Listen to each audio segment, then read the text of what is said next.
I know. I was talking about the return to senders. I just went in on the return to senders because it's like return to senders. I do them for the sole purpose of returning evil back to others, returning work. Whatever work people are doing to you, you can do a return to sender too. Anyone can do a return to sender that is innocent in a situation. You can do a return to sender and you can send that energy back to whomever's trying to do it to you. You know, we have people that try to stop you, try to do all this stuff. They do all this black magic. They do all these freezer spells. They do all this stuff. It's like you could be free from it. Like once you wake up and you be like, oh my God, somebody's doing something.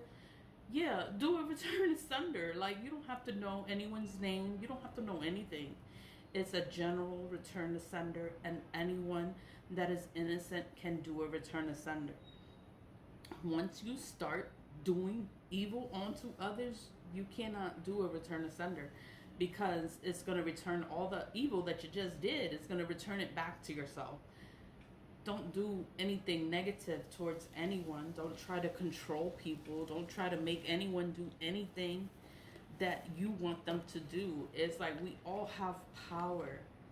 We're all able to do things. All of us can do it. But the whole thing is, it's like, are you going to do it? Like, are you going to take your power? Are you going to abuse your power?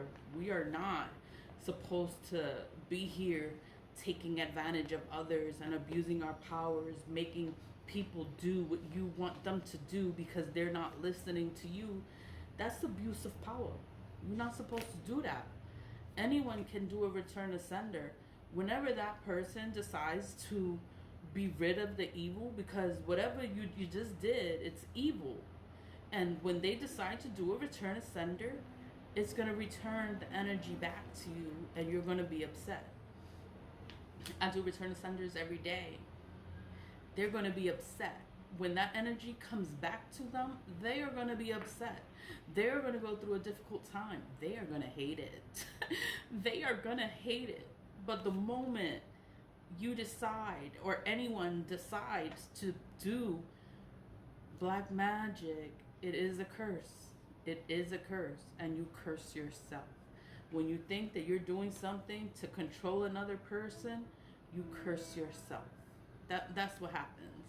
You curse yourself for 7 to 10 years. And then if you sit there and you do it repetitively and you keep doing it, that's 10 plus. 10 plus years, 7 plus years. It's like, oh my God. Like, I would never do anything to anyone. I would never try to show you. I would tell you about things is so that you can be aware of what the hell is going on and what people are doing. Like, oh, you go into somebody's freezer and you see a whole bunch of Ziploc bags with people's names in it, you know what they're doing. You know, you see little jars and, you know, like, what is this for? You see names in the jar, like, what are they doing? You know? Sweet.